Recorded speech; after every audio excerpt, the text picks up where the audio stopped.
¿Es posible que los medios públicos difundan bulos con fines políticos? Ana Rosa Quintana ha reavivado un debate candente, acusando a RTVE de alimentar una mentira peligrosa. En este vídeo de España sin filtros, profundizamos en el enfrentamiento entre Ana Rosa y Silvia Inchaurrondo, y en cómo la desinformación y la manipulación informativa sacuden la credibilidad de nuestras instituciones. Quédate hasta el final para descubrir lo que pocos se atreven a contar. La semana arrancó con una carga explosiva en los platós. Ana Rosa Quintana, con su estilo frontal, abrió su programa acusando al gobierno de Pedro Sánchez de haber fabricado un bulo monumental. Según la presentadora, se trató de tergiversar unas conversaciones de un exagente de la Guardia Civil que trabaja ahora para el gobierno de Isabel Díaz Ayuso, insinuando que fantaseaba con asesinar al presidente. La realidad, asegura Ana Rosa, era la contraria. El exagente hablaba de su propio temor a que le colocaran una bomba. El relato se viralizó en medios y fue amplificado por ministras como María Jesús Montero y Pilar Alegría. La acusación no se quedó solo en el Ejecutivo. Quintana dirigió su artillería también contra la cadena pública RTVE. Afirmó que al menos 3 programas, incluyendo La Hora de la Una con Silvia Inchaurrondo, dieron por buena la versión manipulada de los hechos. El remate lo dio citando a The Objective, que 24 horas después publicó la conversación completa, desmintiendo la versión inicial. En ese contexto, Ana Rosa planteó una pregunta directa: si el bulo fue desmontado, ¿por qué el gobierno no rectifica públicamente? En su ataque, la periodista llegó a hablar de un ministerio del bulo supuestamente instalado en Moncloa. Con ironía, dijo que estaría formado por una vicepresidenta y 2 ministros, en clara alusión a los miembros del gabinete que replicaron la noticia. Manipular a las masas en democracia no es tan fácil cuando hay medios libres, sentenció, marcando así el tono de una guerra mediática cada vez más descarnada. El discurso se apoyó en la idea de que el PSOE intenta convertir mentiras en verdad a través de la repetición. Silvia Inchaurrondo, por su parte, respondió desde su propio plató. Con un tono más diplomático, afirmó que RTVE rectificó el sábado posterior a la publicación del bulo. No hubo mala intención, aseguró, y defendió que el error fue corregido con prontitud. Destacó también la importancia de tener una audiencia exigente, afirmando que solo así podemos seguir informando con honor y honestidad. El contraste entre ambas comunicadoras quedó en evidencia. Mientras Ana Rosa disparaba acusaciones, Inchaurrondo apostaba por la mesura y el control del daño. La polémica también alcanzó a otros medios. Ana Rosa aplaudió a La Sexta por haber rectificado con rapidez. En particular, reconoció al director de noticias Rodrigo Blázquez por enmendar el error, lo que consideró un ejercicio de honestidad informativa. El gesto, raro en un entorno mediático polarizado, fue valorado incluso por colaboradores de su propio espacio, como Jano Mecha. Aún así, la crítica principal de Quintana fue clara: el daño ya estaba hecho, y rectificar no borra la intencionalidad. El fondo del asunto va más allá de una conversación tergiversada. Para Ana Rosa, este episodio es un síntoma más de la degradación del periodismo institucional y de cómo el gobierno estaría utilizando medios públicos para construir narrativas favorables. En cambio, para Inchaurrondo, lo ocurrido demuestra que el sistema de medios públicos funciona: cuando hay errores, se corrigen. Lo que para una es manipulación, para la otra es simplemente un tropiezo periodístico sin mala fe. Pero lo que este choque mediático pone de manifiesto es una verdad más incómoda: el nivel de polarización que atraviesa tanto a los medios como a la política española. Ya no se trata solo de hechos, sino de quién los cuenta y cómo los interpreta. En este contexto, la línea entre información y propaganda se difumina peligrosamente. La desconfianza hacia los medios públicos crece, no porque mientan todo el tiempo, sino porque han perdido el monopolio de la verdad ante una audiencia cada vez más dividida. El caso del exagente de la UCO es solo una pieza en un tablero mucho más grande. La derecha mediática lo ha convertido en símbolo de la supuesta persecución del Estado contra quienes colaboran con gobiernos autonómicos de signo contrario. La izquierda, por su parte, ha intentado marcarlo como un ejemplo de radicalización dentro de los aparatos de seguridad. En el centro de todo, la ciudadanía asiste a una guerra de versiones que termina erosionando la confianza en las instituciones. Además, esta guerra de relatos tiene consecuencias políticas directas. No es casualidad que el PSOE haya activado esta polémica coincidiendo con los 7 años de Pedro Sánchez en el poder. Tampoco es casualidad que la figura de Ayuso se convierta, otra vez, en el blanco de insinuaciones. Desde la izquierda se intenta trazar un vínculo entre su entorno y el discurso de odio, mientras que la derecha denuncia una caza de brujas. Y en medio, las víctimas del ruido informativo son, una vez más, los ciudadanos. Otro elemento importante es el uso de la rectificación como arma política. Mientras RTVE y La Sexta rectificaron, el PP ha utilizado esa acción para reforzar su narrativa. Lo sabían, pero lo hicieron igual. Este tipo de acusaciones son difíciles de desmontar una vez lanzadas. Aunque los medios expliquen que no hubo mala intención, el relato del bulo ya ha calado. Y como decía Ana Rosa, citando al protagonista de una película ficticia, si repites una mentira 1.000.000 de veces, acaba siendo verdad. Esto plantea una pregunta esencial: ¿quién vigila a los vigilantes? Si los medios públicos y los medios privados pueden errar, y todos lo hacen, ¿cómo se construye hoy la verdad en el espacio público?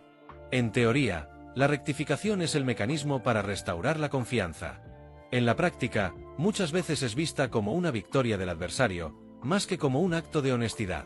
El periodismo, atrapado entre trincheras, se convierte así en un campo de batalla más de la guerra política. Al final, el verdadero problema no es el error, sino el uso político del error.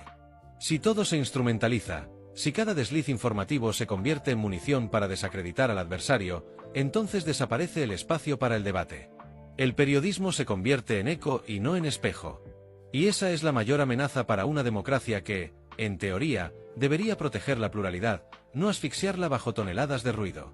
Mientras el gobierno guarda silencio, desde la oposición y ciertos sectores mediáticos el asunto ha pasado de una anécdota a convertirse en símbolo de una práctica peligrosa: usar las instituciones públicas y los medios controlados o subvencionados para manipular la narrativa política. Ana Rosa no es la única que lo denuncia. Varios periodistas independientes han levantado la voz, alertando de una tendencia preocupante: que las ruedas de prensa, los espacios informativos y los boletines oficiales están siendo empleados para reforzar el relato del poder, no para contrastarlo ni cuestionarlo. Y es ahí donde estalla el debate más profundo: ¿puede la televisión pública ser neutral cuando el gobierno la financia y controla los nombramientos clave? Las declaraciones de Inchaurrondo, aunque en tono conciliador, no convencen a todos. Para algunos, reconocer un error pero excusarlo por falta de mala intención no es suficiente. La exigencia va más allá de rectificar, se pide responsabilidad.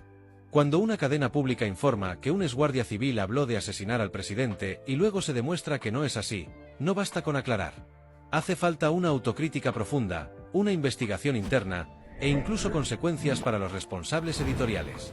De lo contrario, la desconfianza seguirá creciendo y la imagen de RTVE quedará aún más deteriorada. En paralelo, el comportamiento del PSOE y del propio Pedro Sánchez en este caso también genera inquietud. En lugar de salir a rectificar, varios miembros del gobierno han mantenido y hasta reforzado la versión inicial.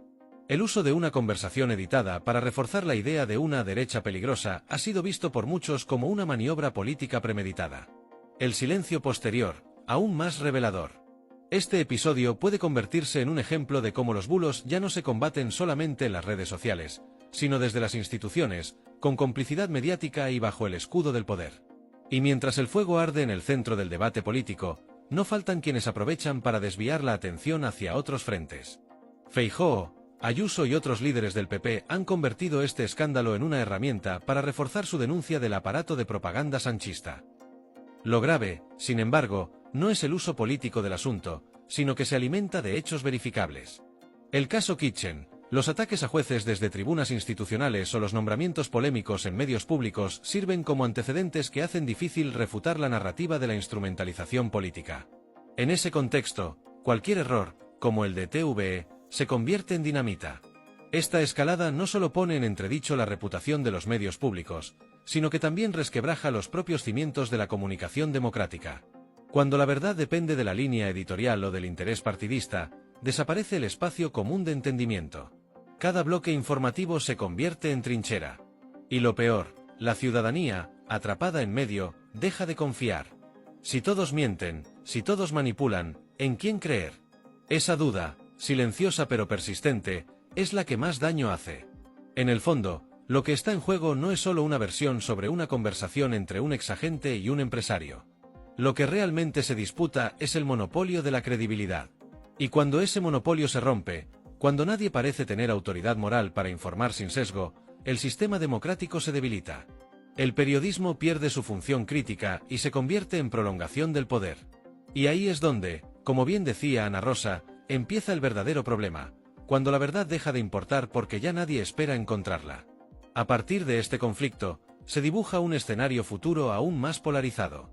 El episodio del bulo de la bomba Lapa no será el último. En los próximos meses, veremos más casos en los que la narrativa oficial será cuestionada en tiempo real por medios independientes o alternativos.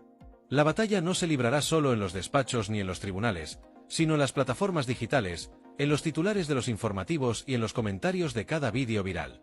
El poder comunicativo será más estratégico que nunca.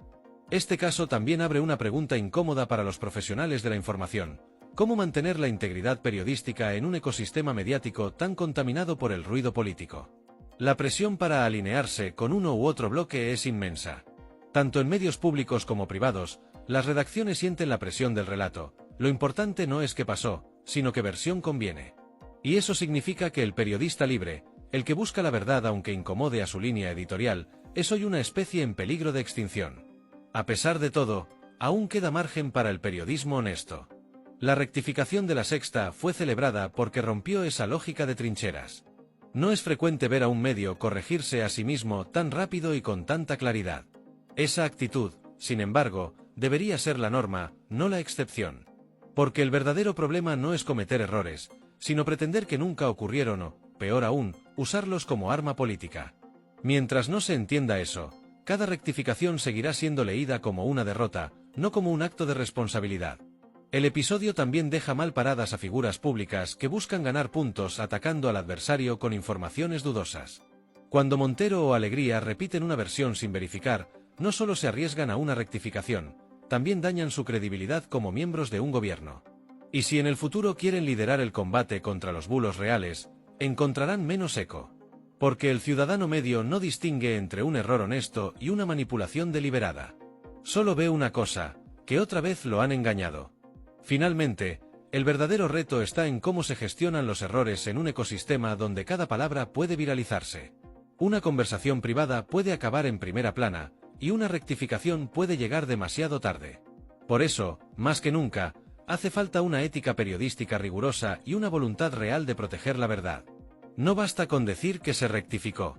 Hay que explicar por qué se falló, cómo se evitará repetirlo, y sobre todo, asumir las consecuencias. El caso del supuesto magnicidio que nunca fue es mucho más que un error de redacción o una mala interpretación. Es un reflejo de cómo la política y el periodismo se entrelazan peligrosamente cuando los intereses partidistas pesan más que la verdad. En ese cruce de caminos, los ciudadanos merecen algo más que disculpas a medias. Merecen medios que informen, no que manipulen, políticos que asuman sus errores, no que los tapen con más ruido. Gracias por ver España sin filtros. Si crees que el periodismo necesita recuperar su independencia, comparte este vídeo, comenta lo que piensas y suscríbete al canal. ¿Rectificar basta cuando el daño ya está hecho? ¿Estamos asistiendo al nacimiento de un verdadero ministerio del bulo? Te leemos con atención. Hasta la próxima, sin filtros.